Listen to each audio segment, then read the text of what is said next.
नमस्कार साथियों। तो चलिए आज के दैनिक जागरण में क्या खास खबरें हैं उन्हें हम लोग एक एक करके देख लेते हैं। और याद रखिए दैनिक जागरण का राष्ट्रीय संस्करण है, तो इसमें आप लोगों को महत्वपूर्ण खबरें ही देखने को मिलेंगी। और देखिए आप लोग न्यूज़पेपर को गहराई में जाकर ही पढ़ा करिएगा और टाइमिंग की परवाह मत किया करिएगा। ठीक है। संविधान की मूल संरचना की सिद्धांत पर सवाल, केशवानंद भारती मामले का हवाला दे धनखड़ ने कहा न्यायपालिका संसद की संप्रभुता से समझौता नहीं कर सकती है। और आप देखेंगे कि जयपुर में आयोजित हुए सम्मेलन को लोकसभा अध्यक्ष सहित कई लोगों ने किया संबोधित। और पीएम मोदी नहीं पहुंचे, पहुंचाया संदेश पीएम मोदी साहब ने। एक बार पहले आप लोग देख लीजिए, 83वां 83 अखिल अखिल भारतीय पीठासीन अधिकारियों के सम्मेलन में ये सब कहा जा रहा है। ये कहाँ हुआ है? जयपुर में। जयपुर आप देखेंगे राजस्थान की राजधानी है और इसकी अंतर्राष्ट्रीय सीमा आप देखेंगे पाकिस्तान से लगती है। राज्यों में अगर आप देखें तो इसकी सीमा गुजरात से लगती है, फिर आप देखें मध्य प्रदेश, उत्तर प्रदेश, हरियाणा और पंजाब से लगती है।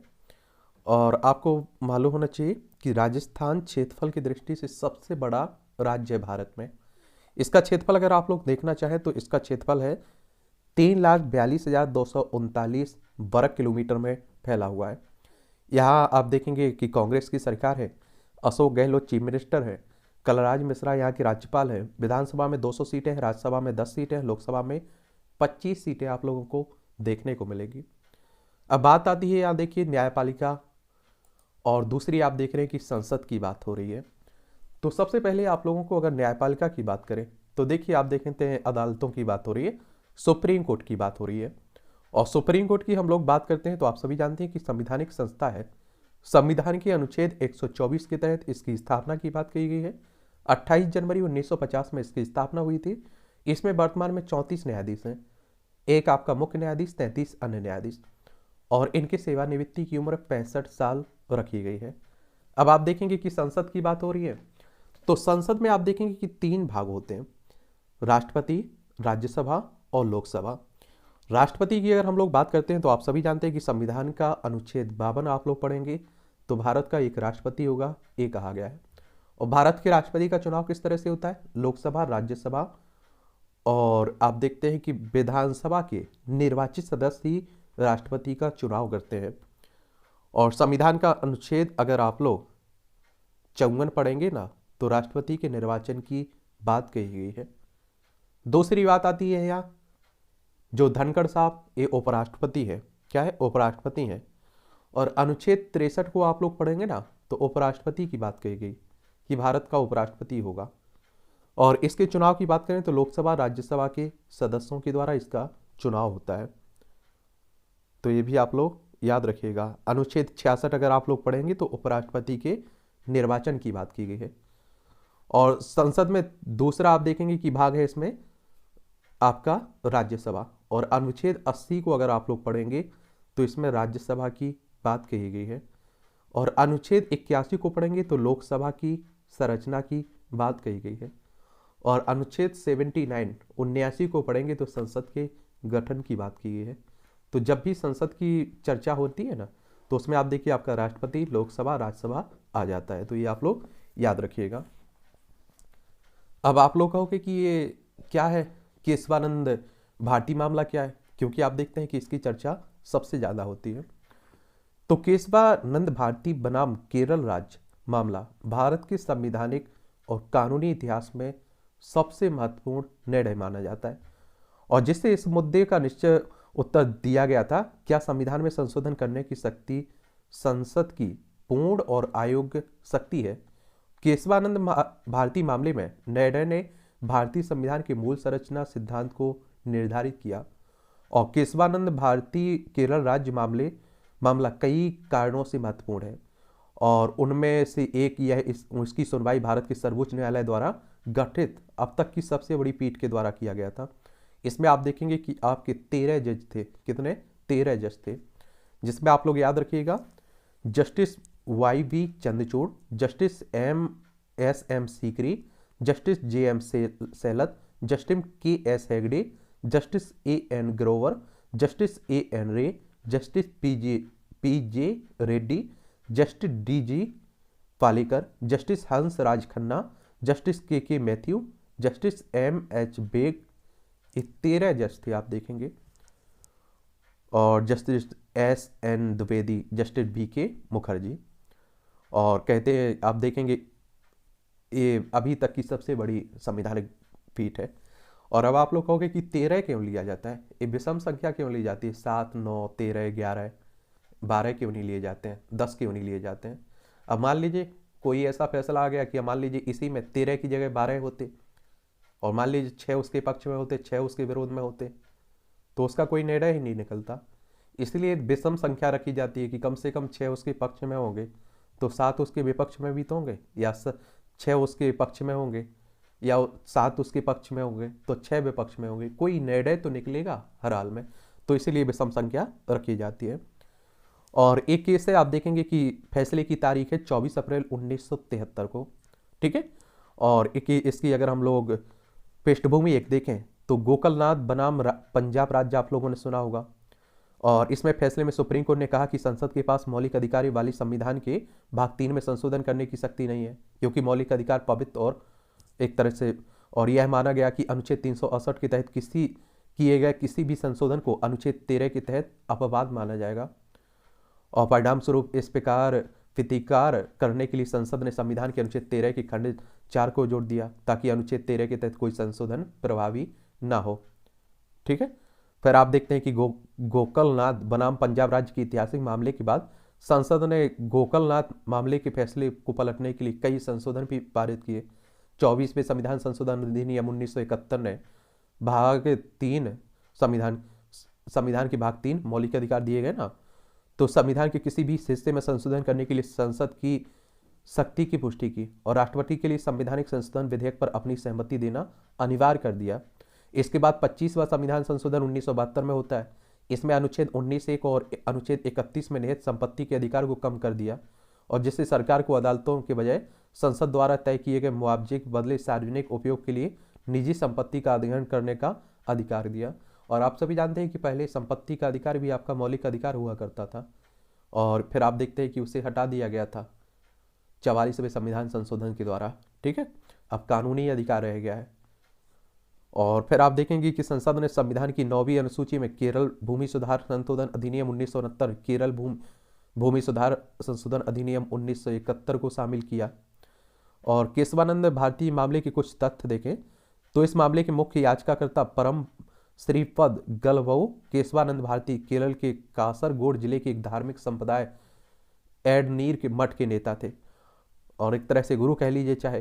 केशवानंद भारती के पास संप्रदाय के कुछ भूखंड थे जो उनके नाम पर थे, और केरल राज्य सरकार ने 1969 में भूमि सुधार संशोधन अधिनियम बनाया, और जिसने सरकार को एडनीर मठ के स्वामित्व वाली भूमि का अधिग्रहण करने का अधिकार प्रदान किया, और जिसके नेता केशवानंद भारती थे। और 20 मार्च 1970 को केशवानंद भारती ने भारतीय संविधान के अनुच्छेद 32 के तहत सर्वोच्च न्यायालय में एक रिट जारी की, यानी कि याचिका लगाई। आप सभी जानते हैं कि जब आपके मौलिक अधिकारों का हनन होता है तो संविधान के अनुच्छेद 32 के तहत आप लोग सुप्रीम कोर्ट जा सकते हैं, और अनुच्छेद 226 के तहत आप लोग हाई कोर्ट जा सकते हैं। हाई कोर्ट सुप्रीम कोर्ट आपके अधिकारों की सुरक्षा करेगा, और जिसमें अनुच्छेद 25 द्वारा गारंटी के अपने अधिकारों को लागू करने के लिए जो धर्म का अभ्यास और प्रचार करने का अधिकार प्रदान करता है। अनुच्छेद 26 जो प्रशासन के अधिकार की गारंटी देता है धार्मिक मामले। अनुच्छेद 14 समानता का अधिकार प्रदान करता है। अनुच्छेद 19(1)(f) संपत्ति अर्जित करने की स्वतंत्रता प्रदान करता है, और अनुच्छेद 31 जो संपत्ति के अनिवार्य अधिग्रहण का प्रावधान करता है। और जबकि याचिका अभी भी अदालत द्वारा सुनी जा रही थी, केरल राज्य सरकार ने एक और अधिनियम पारित किया, केरल भूमि सुधार संशोधन अधिनियम 1971। और इसकी समस्याएं क्या यही थी, क्या 24वां संविधान संशोधन अधिनियम 1971 संवैधानिक रूप से मान्य है, क्या 25वां संविधान संशोधन अधिनियम 1972 संवैधानिक रूप से मान्य है, संविधान में संशोधन करने की संसद की किस हद तक अब शक्ति का उपयोग कर सकता है। यही सवाल उस समय खड़े किए जा रहे थे। और केशवानंद भारती की दलीलें क्या थी, तो याचिकाकर्ता ने केशवानंद भारती बनाम केरल राज्य में तर्क दिया क्योंकि संसद के पास संविधान में संशोधन करने की शक्ति सीमित है, वह मनमाने अनर्गल तरीके से ऐसा नहीं कर सकती है। तो ये भी आप देखेंगे, और इसका निर्णय क्या है आप देखेंगे। तो केशवानंद भारती फैसला देखें तो इसमें 1973 में सुप्रीम कोर्ट की 13 न्यायाधीशों की बेंच ने 7-6 के बहुमत से कहा कि संसद के पास संविधान के किसी भी खंड में संशोधन करने का अधिकार है जब तक कि संशोधन संविधान के मूल ढांचे का उल्लंघन न करता हो। यानी कि कहने का मतलब है कि आपको मकान में कोई भी परिवर्तन करने का अधिकार है, आप उस पर चाहें तो 1-2 मंजिल और खड़ी करवा सकते हैं, लेकिन उसकी नींव नहीं तोड़वा सकते हैं, उसकी नींव पे फर्क नहीं पड़ना चाहिए। नींव आप लोग जो भरते हैं ना, तो संशोधन करिए आप, लेकिन संशोधन संविधान के मूल ढांचे का उल्लंघन नहीं होना चाहिए। अलग राय लिखने के बावजूद अल्पसंख्यक पीठ ने यह नहीं माना कि कुछ प्रावधान मौलिक है और वे संविधान में संशोधन करने के लिए संसद को पूर्ण और निरंकुश अधिकार देने में भी हिचकिचा रहे थे सब। और शीर्ष अदालत ने 24वें संविधान संशोधन अधिनियम 1971 को बरकरार रखा, लेकिन 25वें संविधान संशोधन अधिनियम 1972 के पहले भाग को अधिकारित और दूसरे भाग को अधिकारित माना। और अदालत ने आप देखेंगे सोशल इंजीनियरिंग का उपयोग करते हुए दोनों वादकारियों के हितों को संतुलित करते हुए निर्धारित किया कि ना तो संसद और ना ही सर्वोच्च न्यायालय को संविधान की मूल संरचना को नष्ट करने का अधिकार है, ना ही यह एक कल्याणकारी राज्य और एक निष्पक्ष समाज बनाने के लिए जनादेश को वापस ले सकता है। मूल संरचना सिद्धांत इस प्रकार केशवानंद मामले में तैयार किया गया था, जिसका अर्थ था कि हालांकि संसद के पास पूरे संविधान में संशोधन करने का अधिकार है, उन्हें ऐसा करना चाहिए जो संविधान के लिए इतनी मौलिक विशेषता का खंडन नहीं करता है या आत्माहीन होगा उसके बिना। तो एक तरह से आप देखिए कि उसकी आत्मा के साथ, संविधान की आत्मा के साथ, उसकी नींव के साथ ना खेला जाए और बाकी आप संविधान संशोधन कर सकते हैं। तो ये भी आप देखेंगे। और भारत के पूर्व न्यायाधीश सर्वमित्र सीकरी के अनुसार निम्नलिखित तत्व संविधान की मूल संरचना या संविधान की मौलिक विशेषताओं का गठन करते हैं या जिसे मूल संरचना सिद्धांत के रूप में निर्धारित किया गया। संविधान की सर्वोच्चता, सरकार का गणतांत्रिक और लोकतांत्रिक रूप, संविधान का धर्मनिरपेक्ष चरित्र, विधायिका, कार्यपालिका और न्यायपालिका के बीच शक्तियों का पृथक्करण, संविधान का संघीय चरित्र, ये आप लोग देखेंगे। तो ये केशवानंद भारती बनाम राज्य की बात हो गई और इसकी चर्चा भी आप लोग काफ़ी सुनते रहते हैं, ये आप लोग याद रखिएगा। ठीक है, इस तरह के जो भी विवाद हैं, जो भी मामले हैं, उनके बारे में एक सामान्य जानकारी जरूर रखिएगा। आप लोग प्रीलिम्स में तो आपको फ़ायदा देंगे ही, मुख्य परीक्षा में भी आपको फ़ायदा देंगे और निबंध लिख रहे होंगे तब भी आप लोगों को ये कई जगह मदद करेंगे। और दूसरी बात, आप लोग देखते हैं कि संविधान जो संपत्ति का अधिकार है ना आपका, इसे लिए हटा दिया गया, क्योंकि बहुत सारी भूमि देखिए, कहीं कोई परियोजना चलाई जा रही है, कोई प्रोजेक्ट चल रहा है, किसी व्यक्ति की ज़मीन उसमें आ गई तो वो आप देखते थे अदालत चला जाता था और उस प्रोजेक्ट पर रोक लग जाती थी।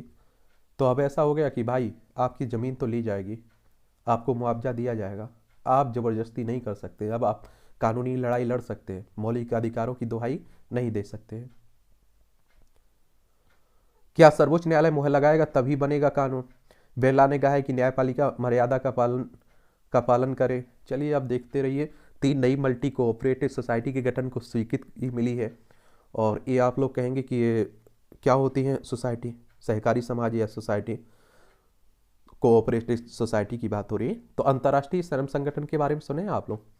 ILO के बारे में सुने हैं? International Labour Organization. इसकी अगर स्थापना की बात करें तो 11 अप्रैल 1919 में हुई थी और जेनेवा स्विट्जरलैंड में इसका हेडक्वार्टर देखने को मिलेगा। और इस तरह के संगठनों के बारे में भी याद रखा करिएगा, कई बार क्वेश्चंस पूछ लेता है। तो ILO के अनुसार सहकारी एक प्रकार से व्यक्तियों का एक स्वायत्त संघ है जो अपनी इच्छा से एक साथ आते हैं और ताकि आर्थिक, सामाजिक और सांस्कृतिक जरूरतों को पूरा किया जा सके। ठीक है, सहकारिता क्षेत्र में 3 नई मल्टी स्टेट कोऑपरेटिव सोसाइटी का गठन किया जाएगा। प्रधानमंत्री नरेंद्र मोदी की अध्यक्षता वाली आर्थिक मामलों की मंत्रिमंडलीय समिति की बुधवार को हुई बैठक में सहकारिता मंत्रालय के इस प्रस्ताव को मंजूरी दी है और इस फैसले से ग्रामीण क्षेत्रों में जहां मांग आधारित खेती की बल मिलेगा वहीं फसलों की उत्पादकता बढ़ाने में मदद मिलेगी। और इसमें सहकारिता की निचली इकाई प्राइमरी एग्रीकल्चर क्रेडिट सोसाइटी से शीर्ष सहकारी संस्था भी साझेदारी तक काम कर सकेगी। डिजिटल लेन देन को बढ़ावा देने के लिए 2600 करोड़ की योजना, डिजिटल की बात होती ही रहती है, आप सभी जानते हैं। राष्ट्रीय खाद्य सुरक्षा अधिनियम के तहत दिसंबर 2023 तक मुफ्त राशन वितरित करने की योजना का नाम प्रधानमंत्री गरीब कल्याण अन्न योजना रखा गया है। एक कैबिनेट के अन्य फैसले लिए गए। कोलकाता स्थित national centre for drinking water sanitation and quality का नाम बदलकर Shyama Prasad Mukherjee national institute of water and sanitation किया गया है इसका। आरआरआर के नाटू नाटू ने गोल्डन ग्लोब जीता, अच्छा इतिहास। ये आप देखिए सुपरहिट फिल्म रही, उसी की बात हो रही है, ठीक है। अब हॉलीवुड समेत दुनिया में सिर चढ़कर बोलने लगी हो, खासकर आप देखिए कहाँ की बात हो रही, साउथ की मूवियों की, ठीक है। बक्सर में पुलिस की पिटाई से भड़के किसान, पावर प्लांट में तोड़फोड़ की है। बिहार की बक्सर की बात हो रही है, और बिहार की राजधानी पटना, इसकी सीमा उत्तर प्रदेश, झारखंड, पश्चिम बंगाल, अंतर्राष्ट्रीय सीमा नेपाल से लगती है। नीतीश कुमार यहाँ के मुख्यमंत्री हैं। आपदाग्रस्त जोशीमठ में नहीं टूटेंगे घर, नजीर बनेगा पुनर्वास, पुष्कर सिंह धामी कह रहे हैं। आप देख रहे हैं जो दरार आ गई है ना उत्तराखंड में, उसी की बात हो रही है। उत्तराखंड उत्तर प्रदेश से अलग करके बनाया गया था। देहरादून इसकी राजधानी, इसकी सीमा हिमाचल प्रदेश, उत्तर प्रदेश से लगती है। अंतर्राष्ट्रीय सीमा चाइना, नेपाल से लगती है। विधानसभा में 70 सीटें हैं, राज्यसभा में 3 सीटें, लोकसभा में 5 सीटें हैं। पुष्कर सिंह धामी यहाँ की क्या है, मुख्यमंत्री हैं। 3000 परिवारों को 45 करोड़ रुपए की सहायता की बात हो रही है। बिहार में जातीय जनगणना के खिलाफ सुनवाई के लिए सुप्रीम कोर्ट राजी हुआ है। ये आप देखिए, जाति याद रहे, जनगणना की मतलब, कहने का मतलब है कि किस जाति की कितनी जनगणना है। और इसके कई लोग फायदे भी बताते हैं, कई लोग इसके विपक्ष में भी बोलते हैं। कई लोग कहते हैं कि जाति आधारित जनगणना होने से ये मालूम चलेगा कि इतनी किसकी जाति है, उसे उस हिसाब से फ़ायदा मिल पा रहा है या नहीं। उसकी अगर पिछड़ापन है तो उसे के लिए कौन से प्रोजेक्ट, कौन सी योजनाएं लाई जा सकती हैं। और कहते हैं कि इसका निगेटिव पॉइंट, इसके विपक्ष में जो लोग बोलते हैं वो कहते हैं जातियों की जनगणना हो जाएगी तो इनका वर्चस्व की लड़ाई होगी कि हमारी इतनी जनसंख्या है, हमारी इतनी जनसंख्या है। अमेरिका में तकनीकी खामी से विमान सेवा ठप, और कटक में हॉकी विश्व कप की रंगारंग शुरुआत हुई है। देखिए 13 तारीख से हो रहा है। कहाँ की बात हो रही, उड़ीसा में हो रहा है हॉकी विश्व कप, तो उसी की बात हो रही है। और उड़ीसा की बात करें तो भुवनेश्वर यहाँ की राजधानी है। और आप देखेंगे कि इसकी सीमा पश्चिम बंगाल, झारखंड, छत्तीसगढ़ और आंध्र प्रदेश से लगती है। नवीन पटनायक यहाँ के चीफ मिनिस्टर हैं। और आप देखेंगे कि गणेशी लाल यहाँ के राज्यपाल हैं। विधानसभा में 147 सीटें हैं, लोकसभा में 21 सीटें हैं, राज्यसभा में 10 सीटें हैं। 1,55,707 वर्ग किलोमीटर में आपका उड़ीसा फैला हुआ है। इतिहास लेखन को गुलामी की मानसिकता से बाहर लाना जरूरी है। इस स्वतंत्रता अनुदान में नहीं बल्कि लाखों लोगों के बलिदान से मिली है। आज़ादी की लड़ाई में सशक्त क्रांति के योगदान का अंतर दिखाने की हुई है कोशिश। ये आप देखते हैं कि इसके लिए एक कमेटी भी बनाई जा रही है। तो आप देखेंगे कि हमारा जो संविधान है ना, इसमें बदलाव की बात हो रही है। ये हकीकत है कि बहुत सारे ऐसे हमारे योद्धा रहे हैं, स्वतंत्रता सेनानी रहे हैं, जिन्हें संविधान में जगह नहीं मिल पाई है। लेकिन पूरी तरह से संविधान को उसे जिसे इतिहास में जगह नहीं मिल पाई है, पूरी तरह से इतिहास को बदल देना, ये कहाँ तक उचित है, आप लोग बताइए अपनी राय, ठीक है।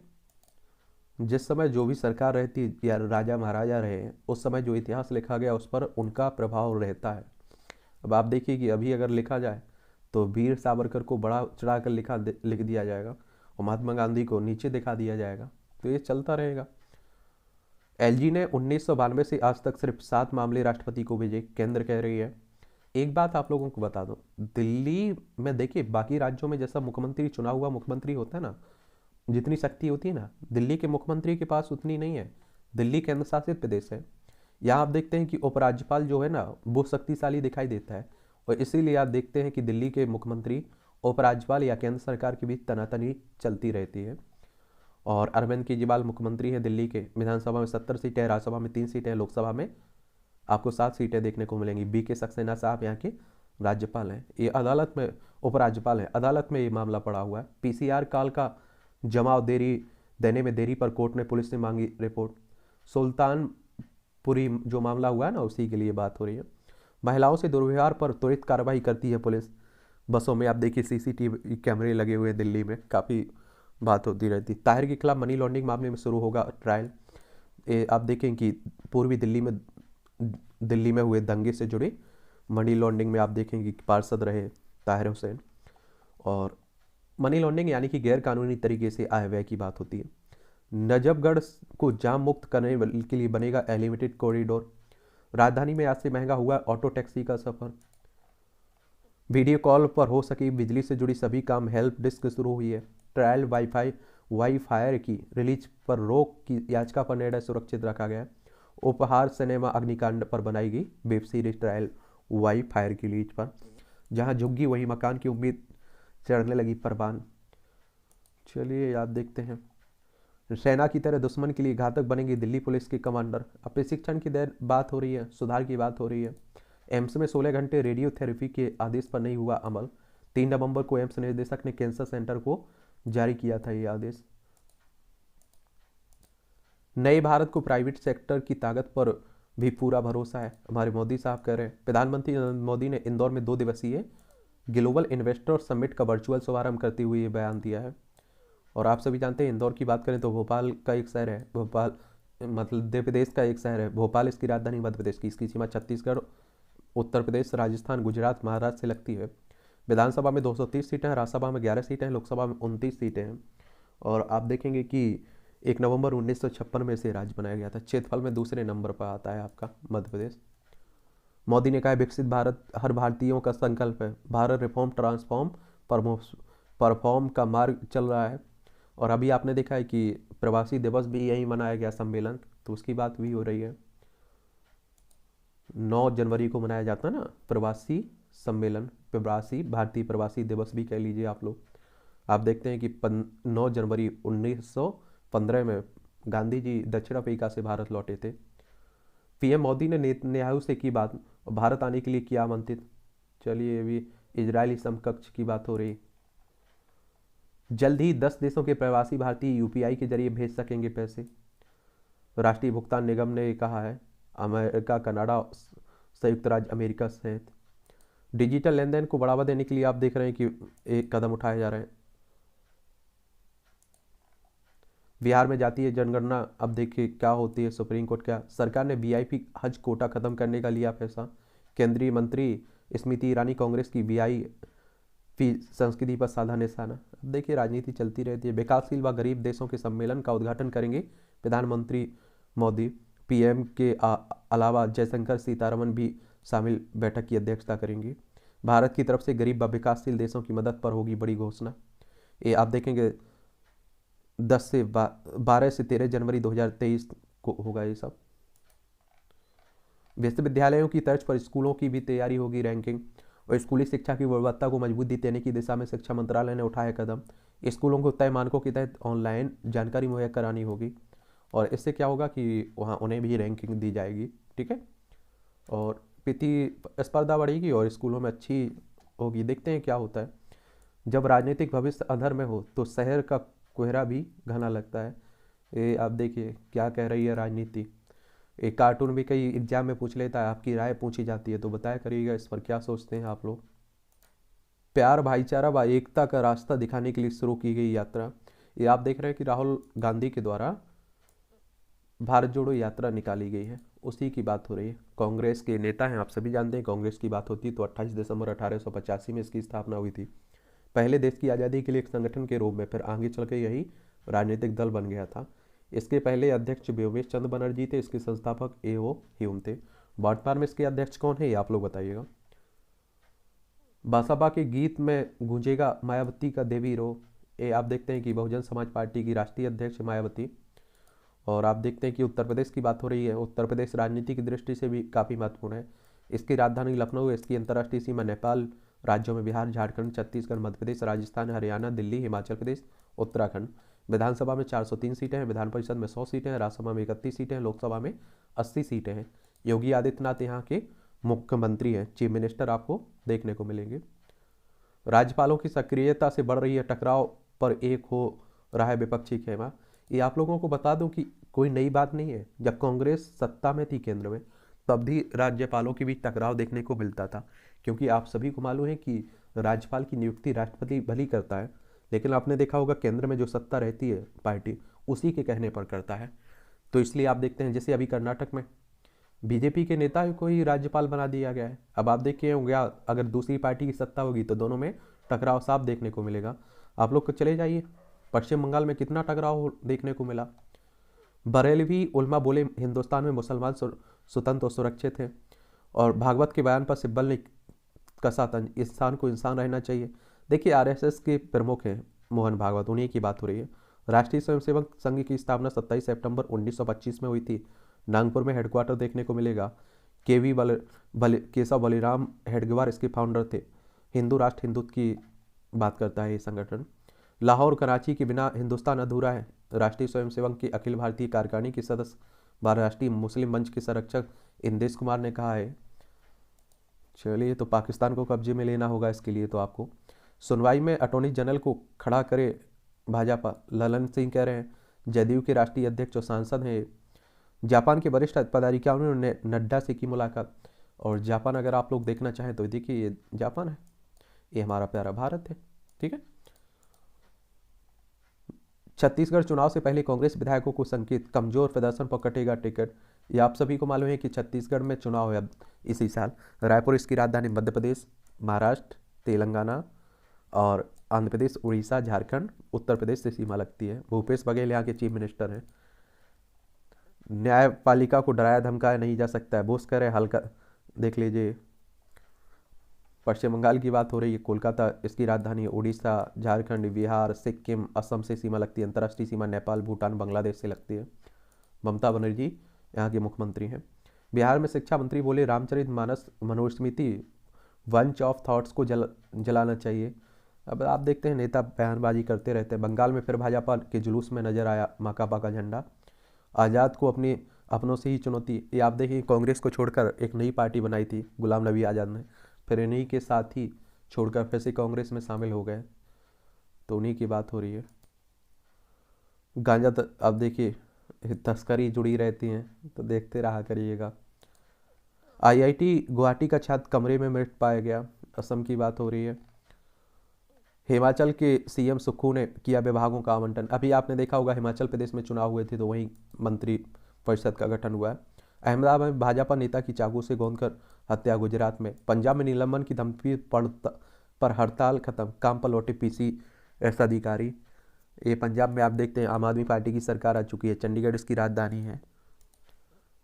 बालोद में चिकन पॉक्स से 45 बच्चे समेत 49 ग्रामीण पीड़ित हैं। छत्तीसगढ़ में ऋषिकेश कर्णप्रयाग परियोजना का अंतिम स्टेशन अब पीपलकोटी में होगा। भूगर्भीय सर्वेक्षण के बाद जोशीमठ क्षेत्र की भौगोलिक संरचना नहीं पाई गई थी रेल परियोजना के अनुकूल। पहले कर्णप्रयाग से जोशीमठ तक किया जाना था प्रस्तावित था ऋषिकेश कर्णप्रयाग रेलवे लाइन का विस्तारीकरण। और हम लोग देखिए पर्यावरण से छेड़छाड़ कर रहे हैं। और आप देखिए, जब वो हमसे बदला लेने की सोचता है तो हम लोग रोने लगते हैं। परियोजना पर एक नज़र। कुल लागत आप देखेंगे 16,216 करोड़ रुपए है। वर्ष 2019 में शुरू किया गया था। वर्ष 2025 तक पूर्ण होने का लक्ष्य है। कुल लंबाई 126 किलोमीटर है। 17 सुरंगों से होकर गुजरेगी। इसमें 105 किलोमीटर लाइन। सबसे लंबी सुरंग 10.08 किलोमीटर देवप्रयाग से जनासू के बीच है। सबसे छोटी सुरंग 200 मीटर सेवई से कर्णप्रयाग के बीच है। 11 सुरंगों की लंबाई 6 किलोमीटर है।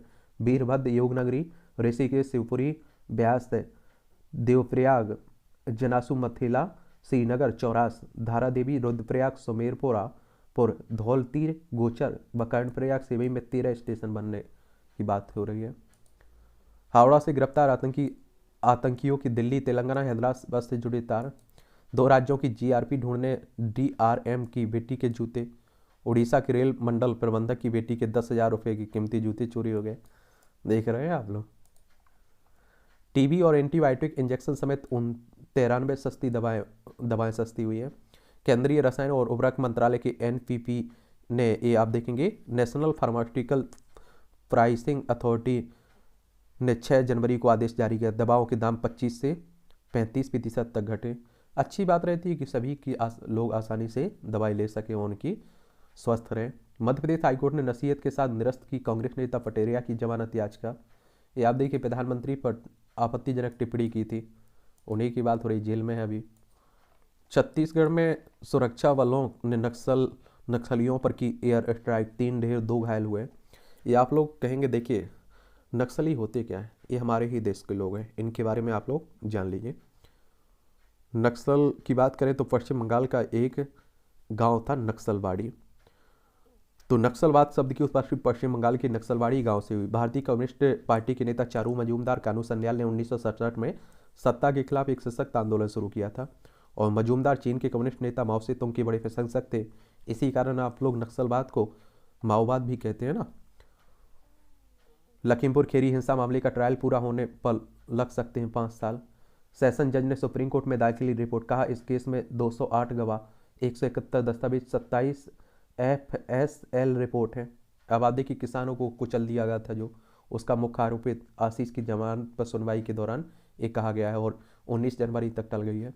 तो आप सोचिए 5 साल का कितना 5 साल लग सकता है। इसीलिए कहते हैं कि हमारी न्यायपालिका बड़ी धीमी है और सवाल उठाए जाते हैं। अब इतिहास की सच्चाई सामने आने लगी है। गृह मंत्री साहब करें, बार बार सुरक्षा को चकमा दे रहे हैं आतंकी। और वायु गुणवत्ता में हुआ सुधार आंशिक, बहुत ही दरकार। ये आप देखिए राष्ट्रीय स्वच्छ वायु कार्यक्रम के 4 साल पूरे होने वाले हैं और आप देखते हैं कि दिल्ली में तो सांस लेना दुश्वार हो जाता है। FCI में भ्रष्टाचार के विरुद्ध ऑपरेशन कनक, CBI ने दर्ज की FIR। पंजाब, हरियाणा और दिल्ली समेत 50 से अधिक स्थानों पर छापे गले हैं। भारतीय खाद्य निगम की बात हो रही है और CBI यानी कि सेंट्रल ब्यूरो ऑफ इन्वेस्टिगेशन की बात हो रही है।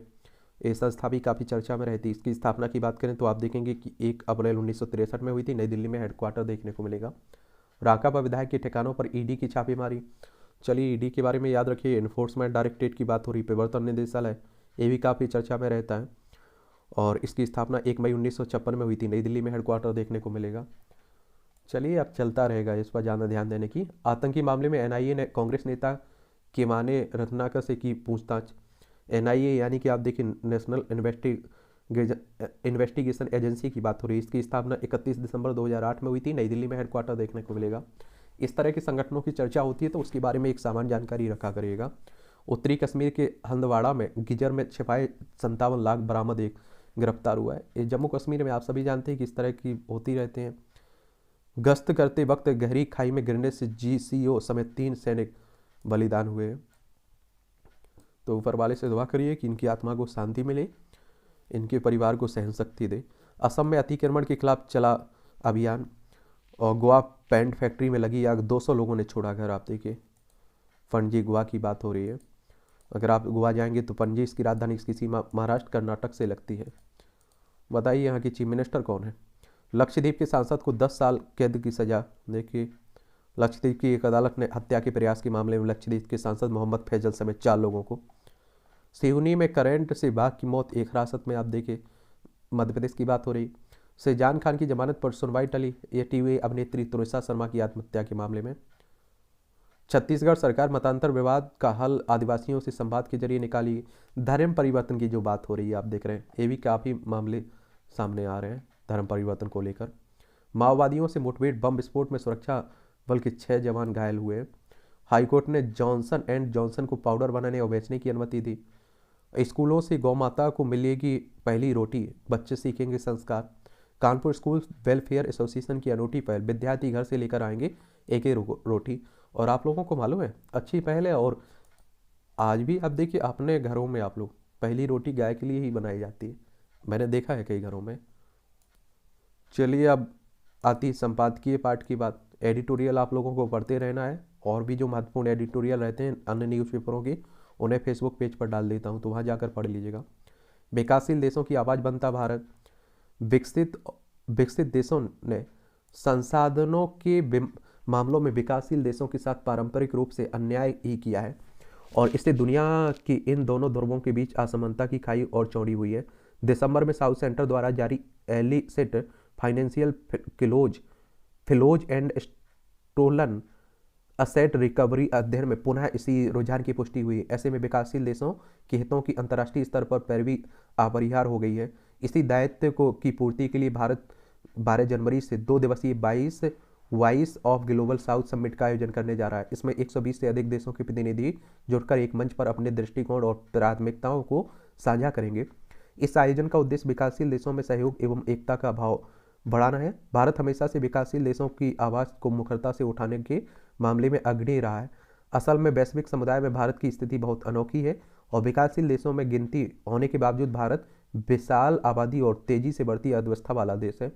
हम लोग विकासशील देश हैं, विकसित नहीं है। इससे भारत के अंतर्राष्ट्रीय संबंधों विशेषकर विकासशील देशों के संदर्भ में महत्वपूर्ण भूमिका निभाने की गुंजाइश मिल जाती है और संपत्ति भारत संप्रति भारत कम से कम 3 स्तरों पर विकासशील देशों की चिंताओं को लेकर आवाज बुलंद कर रहा है। जैसे कि मौजूदा सरकार के दौर में भारत ने अंतर्राष्ट्रीय संगठनों मंचों पर सक्रियता से सहभागिता आरंभ की है। और फिर चाहे आप देखें संयुक्त राष्ट्र सुरक्षा परिषद की अध्यक्षता हो या G20 की कमान हो, भारत ने समय के साथ एक नेतृत्वकर्ता का अवसर लिया है। यह विश्व व्यापार संगठन और विश्व बैंक सहित तमाम मंचों पर विकासशील देशों के हितों की पुरजोर वकालत कर रहा है। अब देखिए, सबसे पहले तो आप लोगों को UN के बारे में मालूम होना चाहिए। संयुक्त राष्ट्र किसकी बात कर रहा हूँ? UN, यूनाइटेड नेशंस की बात कर रहा हूँ, संयुक्त राष्ट्र की बात कर रहा हूँ। और इसकी स्थापना की अगर हम लोग बात करें तो आप देखते हैं 24 अक्टूबर 1945 में देखने को मिलेगी। न्यूयॉर्क में इसका हेडक्वार्टर देखने को मिलेगा। और इसी का एक भाग है, आप देखेंगे, यूनाइटेड नेशंस सिक्योरिटी काउंसिल की बात हो रही है जो। और इसकी स्थापना 24 अक्टूबर 1945 में हुई थी। न्यूयॉर्क USA में इसका हेडक्वार्टर देखने को मिलेगा। और ये आप देखेंगे कि ये आप देखेंगे संयुक्त राष्ट्र के 6 प्रमुख अंग हैं ना, उन्हीं में से एक है। और अंतर्राष्ट्रीय शांति सुरक्षा सुनिश्चित करने का काम करता है। और इसमें आप देखिए 15 देश सदस्य हैं, 5 स्थायी हैं, जिनमें स्थायी में चीन, फ्रांस, रूस, यूनाइटेड किंगडम, संयुक्त राज्य अमेरिका देखने को मिलेंगे। और 10 अस्थायी हैं। जो 5 स्थायी हैं इनके पास स्पेशल शक्ति मिली हुई है कि आप देखिए कोई प्रस्ताव अगर पास होना है तो इन 5 को सहमत होना चाहिए। अगर नहीं सहमत होते हैं तो वो प्रस्ताव रिजेक्ट हो जाता है। तो इसमें सुरक्षा परिषद में भी सुधार की बात हो रही है। और G20 की बात करें तो आप सभी जानते हैं कि इसकी हम लोग अध्यक्षता भी कर रहे हैं अभी वर्तमान में।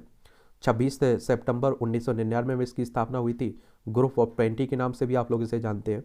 और यह वैश्विक अर्थव्यवस्था से संबंधित प्रमुख मुद्दों जैसे अंतर्राष्ट्रीय वित्तीय स्थिरता, जलवायु परिवर्तन संबंध, सतत विकास को संबोधित करने का काम करता है। और इसमें आप देखें 20 सदस्यों में तो अर्जेंटीना, ऑस्ट्रेलिया, ब्राज़ील, कनाडा, चीन, France, Germany, Bharat, Indonesia, Italy, Japan, Mexico, रूस, सऊदी अरब, दक्षिण अफ्रीका, दक्षिण कोरिया, टर्की, यूनाइटेड किंगडम, संयुक्त राज्य अमेरिका, यूरोपीय संघ आप लोगों को देखने को मिलेगा इसमें। ठीक है, तो ये भी आप लोग याद रखिएगा इसमें। और फिर बात हो रही है किसकी? एक है आपका WTO। क्या? WTO, वर्ल्ड ट्रेड ऑर्गेनाइजेशन, विश्व व्यापार संगठन। 1 जनवरी 1995 में इसकी स्थापना हुई थी। जेनेवा, स्विट्जरलैंड में इसका हेडक्वार्टर देखने को मिलेगा। वर्ल्ड बैंक, विश्व बैंक की अंतर्राष्ट्रीय वित्तीय संस्थान है। और आप देखेंगे कि जो ये लोन देता है सरकार को पूंजी परियोजनाओं को आगे बढ़ाने के उद्देश्य से ऋण और अनुदान देता है जो निम्न और मध्यम आय वाले देश हैं। दिसंबर 1944 में इसकी स्थापना हुई थी। वॉशिंगटन DC USA में इसका हेडक्वार्टर देखने को मिलेगा। इस तरह के जो भी राष्ट्रीय संगठन है, अंतर्राष्ट्रीय संगठन है, उनके बारे में जरूर याद रखिएगा, उनसे क्वेश्चंस पूछे जाते हैं हर साल। दूसरा आप देखेंगे, आगे बढ़ते हैं, दूसरा स्तर विकासशील देशों के साथ प्रगाढ़ संबंध बनाने का है। गत वर्षों के दौरान भारत ने तमाम विकासशील देशों, विशेषकर अफ्रीकी और दक्षिण अमेरिकी देशों के साथ आर्थिक सहयोग और सांस्कृतिक आदान प्रदान के आधार पर मजबूत रिश्ते गांठे हैं। और इससे विकासशील विश्व के हितों के पक्ष में माहौल बनाने का उपयुक्त मंच तैयार हुआ है। तीसरा पहलू दक्षिण एशिया सहयोग की कड़ी के रूप में भारत से जुड़ा हुआ है। ऐसे में सहयोग में गुटनिरपेक्ष आंदोलन ने अहम भूमिका निभाई। 2019 में दक्षिण सहयोग पर आयोजित उच्च स्तरीय संयुक्त राष्ट्र सम्मेलन के नैरोबी दस्तावेज में भी इसकी स्वीकारोक्ति हुई है। बेलग्रेड में 1961 में हुए गुटनिरपेक्ष देशों के पहले सम्मेलन में विकासशील देशों के बीच व्यापारिक संबंधों को मजबूत बनाने की स्पष्ट प्रतिबद्धता जताई गई। हालांकि विकासशील देशों में सहयोग की प्रक्रिया 1968 में तभी जाकर शुरू हो पाई जब भारत में यूगोस्लाविया ने व्यापार समझौता किया। 1972 में गुटनिरपेक्ष आंदोलन ने अपने सदस्य देशों और अन्य विकासशील देशों के बीच आर्थिक सहयोग को बढ़ाने की स्वीकृति प्रदान की। हाल ही के दौरान विकासशील देशों को कोविड वैक्सीन उपलब्ध कराना भी दक्षिण सहयोग के प्रति भारत के निरंतर प्रयासों का प्रमाण है। दुनिया में चुनिंदा विकासशील देश ही हैं जो अन्य विकासशील देशों या अल्प विकसित देशों में निवेश करते हैं। इस प्रकार के निवेश में चीन और भारत भी शामिल है, जो अन्य देशों में भी विकास कार्यों का विस्तार दे रहा है। हालांकि चीन कर्जे के जाल में फंसाने के लिए ये सब काम करता है।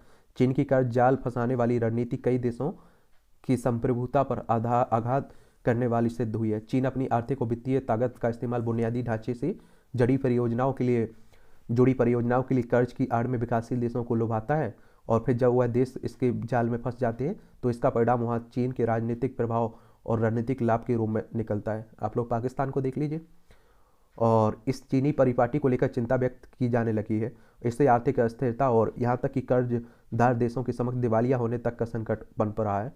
पड़ोस में श्रीलंका और पाकिस्तान ही इस चीनी कर्ज जाल में फंसने की भुक्तभोगी है। और इसी के चलते श्रीलंका हम्बन टोटा बंदरगाह चीन को 99 साल के लिए लीज पर देने को विवश हो गया है। पाकिस्तान ने भी चीन पाकिस्तान आर्थिक गलियारे यानी कि सीपैक के लिए बीजिंग से भारी भरकम कर्ज लिया है और यही आशंका जताई जा रही है कि उसके लिए कर्ज की भरपाई बेहद कठिन होगी और नतीजतन उसे अपने कई रणनीतिक ठिकाने चीन के हाथों में देने पड़ेंगे। और इस तरह कोविड काल में आर्थिक झंझावात में फंसा इक्वाडोर भी चीनी कर्ज चुकाने में नाकाम रहा है। दूसरी ओर भारत अपनी हैसियत और प्रभाव का इस्तेमाल अंतर्राष्ट्रीय समुदाय के बीच विकासशील देशों के हितों की पैरवी उनमें सहयोग बढ़ाने के लिए करता है। Voice of global south summit आयोजन भी इसी कड़ी का हिस्सा है। कोविड महामारी के बाद यह दुनिया के अधिकांश देशों के जुटान का पहला बड़ा अवसर है और जहां वे समकालीन चुनौतियों पर चर्चा के लिए जुटेंगे। यह विकासशील देशों की समक्ष चिंताओं और आशंकाओं को सामने रखने का मंच है। प्रधानमंत्री मोदी पहले ही कह चुके हैं कि G20 अध्यक्षता के दौरान भारत की प्राथमिकताएं केवल सदस्य देशों के आधार पर तय नहीं होगी, उसमें विकासशील देशों की आवाज़ का भी समुचित समावेश होगा। और महामारी के बाद के दौर में दक्षिण दक्षिण सहयोग और महत्वपूर्ण हो गया है। पूरी दुनिया उससे उभरने और नई वास्तविकता से ताल मिलाने में लगी हुई है। ऐसे परिदृश्य में दक्षिण दक्षिण सहयोग की कड़ी गरीबी की दुश्चक, अस्थिरता और आर्थिक असमानता को समाप्त करने के सहायक बनने के साथ ही राष्ट्रीय विकास रणनीति को सिरे चढ़ाने में मददगार होगी। इस पूरी प्रक्रिया में भारत की भूमिका महत्वपूर्ण होने जा रही है। और देवराय प्रधानमंत्री की आर्थिक सलाहकार परिषद के अध्यक्ष और आदित्य सिन्हा प्रधानमंत्री की आर्थिक सलाहकार परिषद ने अपने निजी सचिव ने आप देखिए लिखा हुआ है। चलिए तो ये भी आप लोग देखिए। चलिए, साकार होता स्वामी विवेकानंद जी का सपना। प्रधानमंत्री नरेंद्र मोदी द्वारा प्रवर्तित अमृतकाल के 5 संकल्प स्वामी विवेकानंद के विचारों से ही उत्पन्न थे। आप देखते हैं कि 12 जनवरी को स्वामी विवेकानंद की जयंती को राष्ट्रीय युवा दिवस के रूप में मनाया जाता है और 1984 में अंतर्राष्ट्रीय युवा वर्ष घोषित किया गया था। चलिए तो ये भी आप लोग याद रखिएगा।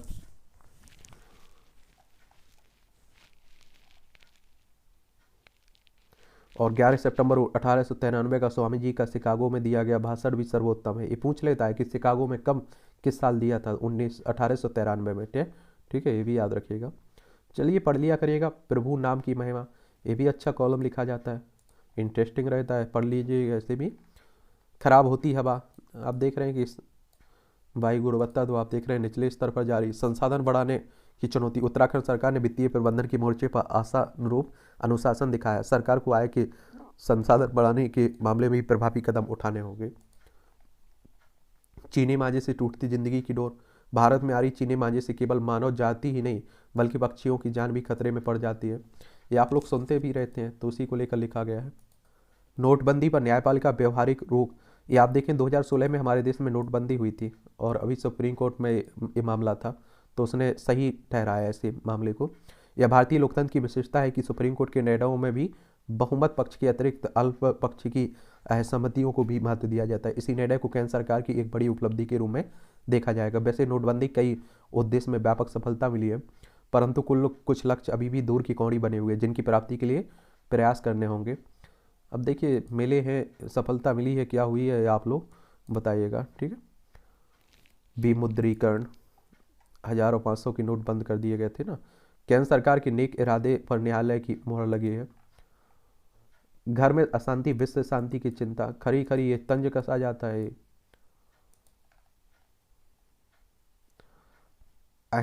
अहिंक का उपचार असुरक्षा का प्रतिकार, अहिंक का उपचार। ये हिमाचल प्रदेश में नई सरकार बनी है, उसी के संदर्भ में औद्योगिक विकास की नई राय। ये निवेश प्रस्ताव को लेकर मुख्यमंत्री शिवराज सिंह चौहान ने भेंट की अदानी एग्रो ऑयल गैस के चेयरमैन प्रणव अदानी से।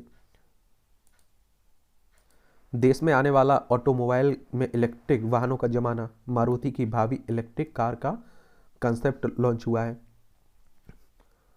और एम्बुलेंस में सर्जरी मरीज समेत जा सकेंगे 12 लोग। जेडी 30 इंजन से जल्द रफ्तार पकड़ेगी एम्बुलेंस, मामूली घायल को अस्पताल जाने की जरूरत नहीं है। चलिए देखिए, अच्छी पहल है।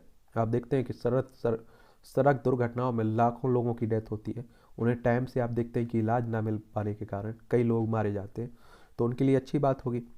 सरहद पर खामोशी से दुश्मनों को चित करेगी वीर, विशेषता यह है कि 20 से 60 डिग्री तापमान में भी कारगर है।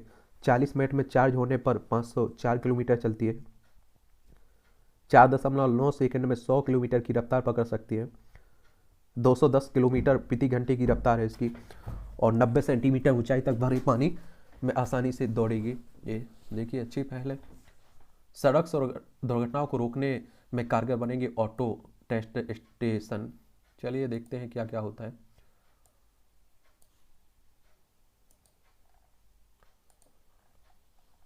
अगले वित्त वर्ष में और धीमी हो सकती है भारत की विकास दर, विश्व बैंक कह रहा है। NCLAT के आदेश के खिलाफ गूगल की याचिका सुनवाई कोर्ट करेगा, अपीलीय न्यायाधिकरण की बात हो रही है। वी मार्ट लेकर आया हैप्पीनेस सेल, इंफ्रा पर भी निजी निवेश में होने लगी बढ़ोतरी। HLL ने 122.47 करोड़ का लाभांश दिया और GEM पर लघु उद्योगों की हिस्सेदारी 55%। सुरक्षित सड़कें बनाने के लिए ठोस कदम उठाएगा NHAI, राष्ट्रीय राजमार्ग प्राधिकरण। भूमि का राजस्व और भवन का लोनिवी की मानक पर तय होगा मूल। नोएडा की मेरियन बायोटेक फार्म का दवा उत्पादन लाइसेंस निलंबित हुआ है उज्बेकिस्तान में कथित तौर पर कप सिरप से 19 बच्चों की मौत के मामले में।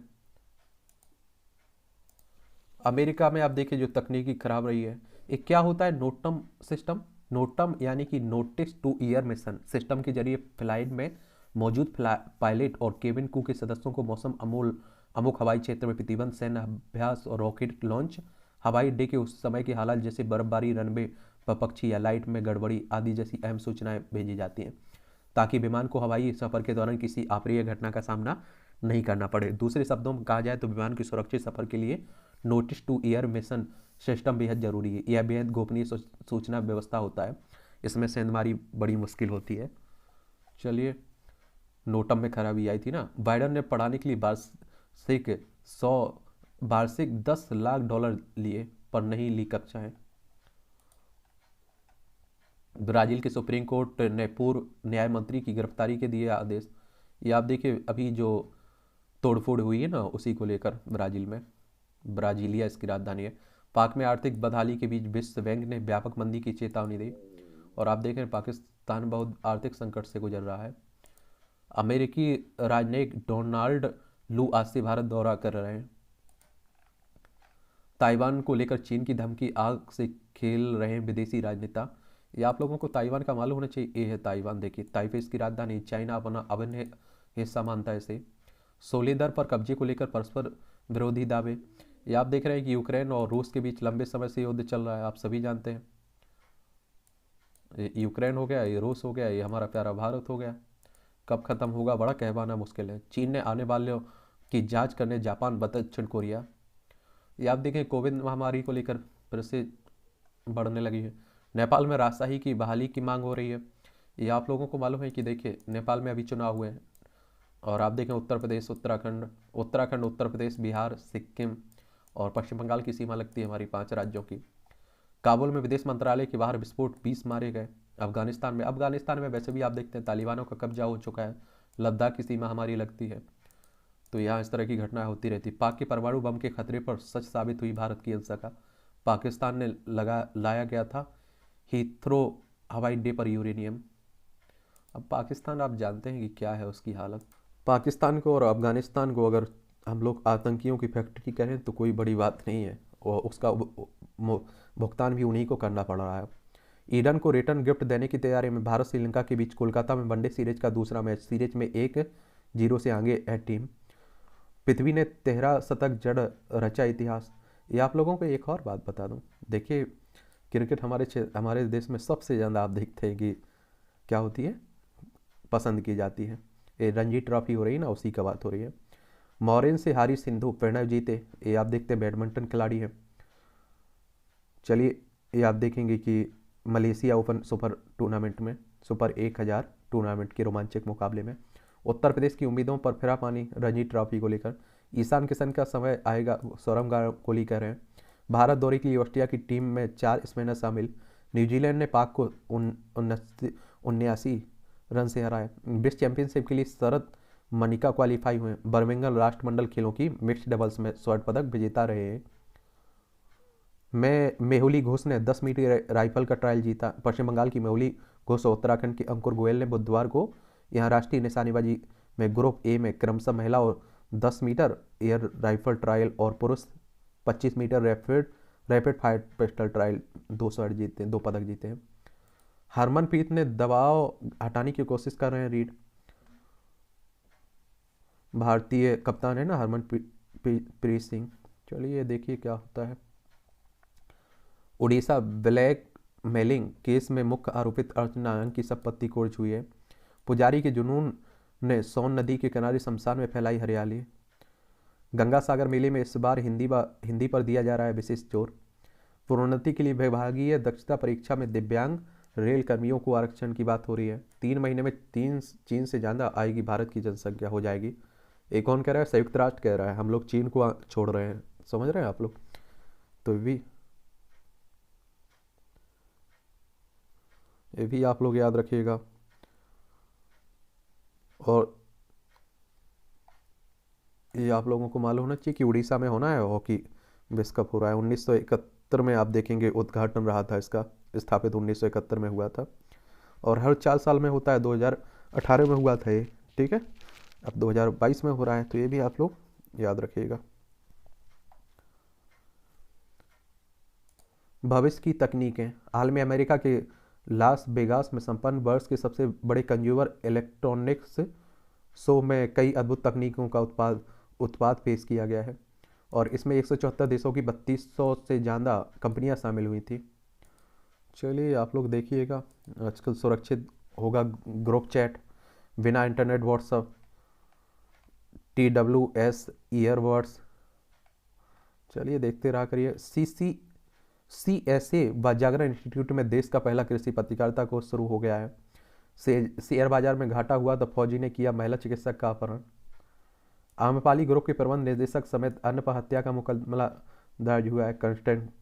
कंस्ट्रक्शन कंपनी है ना आम्रपाली ग्रुप, उसी की बात हो रही। उल्लू को नुकसान पहुंचाए तो 3 साल तक हो सकेगी जेल। उल्लू से दूर रहिए। और वन्यजीव संरक्षण अधिनियम 1972 के मुताबिक अगर कोई व्यक्ति उल्लुओं के साथ छेड़छाड़ी, शिकार पकड़ते या किसी प्रकार का कारोबार करते हुए पाया गया तो आप सोचिए कि 3 साल की सजा और 25,000 रुपये का जुर्माना भी होगा। भोपाल गैस पीड़ितों को खुद मुआवजा देने से केंद्र को नहीं रोका, सुप्रीम कोर्ट कह रहा है। ये आपने देखा होगा कि यूनाइट कार्बाइड कॉरपोरेशन की फार्म में जो गैस लीक हुई थी उसी के कारण आप देख रहे हैं भोपाल गैस त्रासदी हुई थी और बहुत सारे लोग मारे गए थे। 1984 में हुई थी ना। एक कौन सी गैस थी आप लोग बताइएगा नीचे, ठीक है। गंगा विलास के लिए तकनीकी भागीरथ बना जलमार्ग प्राधिकरण। क्योंकि भोपाल गैस त्रासदी से कई बार क्वेश्चंस पूछ लिए गए हैं, इसलिए बोलता हूँ ध्यान दे लिया करिएगा। इसे भी पढ़ लीजिए, बहुत सारी जनरल नॉलेज की जानकारी मिल जाती है, परीक्षा के पॉइंट व्यू से भी मिल जाते हैं। मानव क्लोनिंग पर प्रतिबंध लगाने के लिए पेरिस में समझौता। 1998 में आज ही पेरिस में 19 यूरोपीय राष्ट्रों ने मिलकर मानव क्लोनिंग पर प्रतिबंध लगाने के लिए एक समझौते पर हस्ताक्षर किए थे। ब्रिटिश और जर्मनी ने समझौते पर हस्ताक्षर करने से मना कर दिया था। दोनों राष्ट्रों ने दलील दी थी कि ठीक से नियंत्रित किया जाए तो मानव क्लोनिंग में कोई समस्या नहीं है। मानव क्लोनिंग कहने का मतलब है कि फोटोकॉपी, एक तरह से आप समझ लीजिए। आपकी तरह ही एक और आप देखेंगे कि मानव बनाया जा सकता है, ठीक है। तो उसी का प्रतिकृति कह देते हैं। 7.0 तीव्रता के शक्तिशाली भूकंप ने हैती में मचाई भारी तबाही। 2010 में आज ही के दिन 7.0 तीव्रता के भूकंप ने हैती को तबाह किया था और 35 सेकंड तक चले इस भूकंप में 2 लाख से अधिक लोग मारे गए थे, जबकि 10 लाख से अधिक लोग बेघर हो गए थे। यह आपदा इतिहास की सबसे बड़ी त्रासदियों में से एक है। भूकंप कहने का मतलब होता है कि भूमि का कांपना, ठीक है। युवाओं के सबसे बड़े प्रेरणा स्रोत माने जाते हैं विवेकानंद। महान दार्शनिक स्वामी विवेकानंद नरेंद्र नाथ दत्त, इनका वास्तविक नाम भी याद रखिए, कई बार पूछ लेता है। इनका जन्म 1863 में आज ही कोलकाता में हुआ था। 25 वर्ष की उम्र में संन्यास ले लिया, घर छोड़कर पैदल पूरे भारत की यात्रा पर निकल पड़े। उन्होंने भारत में हिंदू संस्कृति के बारे में व्यापक ज्ञान प्राप्त किया और 11 सितंबर 1893 को शिकागो में विश्व धर्म सम्मेलन में भाषण देकर दुनिया भर में लोकप्रिय हो गए। हिंदू धर्म को दुनिया में अलग पहचान मिली। आज तक उनका विचार दुनिया युवाओं को प्रभावित करते रहे हैं और वेदांत दर्शन का पहचान करने के लिए 1897 में रामकृष्ण मिशन की स्थापना की। 4 जुलाई 1902 में उनकी डेथ हो गई थी। RR की नाटू नाटू पर नाची दुनिया, गोल्डन ग्लोब जीत रचा इतिहास। और किसी भारतीय फिल्म गाने को पहली बार मिली है हॉलीवुड का यह प्रतिष्ठित पुरस्कार। Rihanna Taylor Swift, Lady Gaga को पछाड़ जीता बेस्ट ओरिजिनल सॉन्ग का पुरस्कार। देखिए, और 22 लाख से अधिक लाइक यूट्यूब पर इस गाने को मिले, एक भी डिसलाइक नहीं। देख लीजिए, 21 करोड़ से अधिक बार देखा गया नाटू नाटू गाने में हिंदी रूपांतर नाचो नाचो को यूट्यूब पर। चलिए अब देखिएगा, अच्छी बात है। और आप देख रहे हैं कि यूक्रेन की मूवी आज चल रही है, इसमें कोई दोहरा नहीं है। नासा विज्ञानियों ने खोजा धरती के आकार का नया ग्रह। यह चौथा ग्रह है जिसे TOI 700 की परिक्रमा करते हुए खोजा गया है। ग्रह खोज का अध्ययन जनरल प्रकाश के लिए स्वीकार किया गया। आकाश के बड़े क्षेत्रों की निगरानी करता है TOI 700C। चलिए नासा के बारे में बताइए, अमेरिकी अंतरिक्ष एजेंसी, इसकी स्थापना कब हुई थी? आपके विश्वास से ज़्यादा स्वास्थ्यवर्धक है चीज़। मलाईदार चीज़ का उपयोग पिज़्ज़ा, बर्गर, सैंडविच समेत कई व्यंजनों में किया जाता है। सासेज सासेज रोल को मुंह में लपक कर बनाया रिकॉर्ड, वॉशिंगटन अमेरिका में। देख लीजिए, नीचे की खबरें देख लिया करिए, मूवियों से जुड़ी हुई खबरें हैं, पढ़ना है तो पढ़िए, या नहीं पढ़ना है तो छोड़ दिया करिएगा। चोट से उभरी शिल्पा, ज्वाइन की इंडियन पुलिस फोर्स। फिल्म के लिए राजस्थान से मंगाए गए सेना के ट्रक। लोगों को सिर्फ फिल्म इंडस्ट्री में वंशवाद की शिकायत है, अरबाज कह रहे हैं। लीप के बाद धारावाहिक मीत में फिर होगी सगुन पांडे की वापसी। अब गानों का पैरूप बदल गया है, मुझे टकराव की कोई चिंता नहीं है। चलिए देखिए, सी शंकरन नायर की बायोपिक में होंगे अक्षय और माधवन। और इस तरह से आप देखेंगे कि आज की कहानी ख़त्म होती है। और बताइए, आपका कोई सवाल हो मेरे लिए, सुझाव हो तो उस पर भी हम लोग बात कर लेंगे। ठीक है।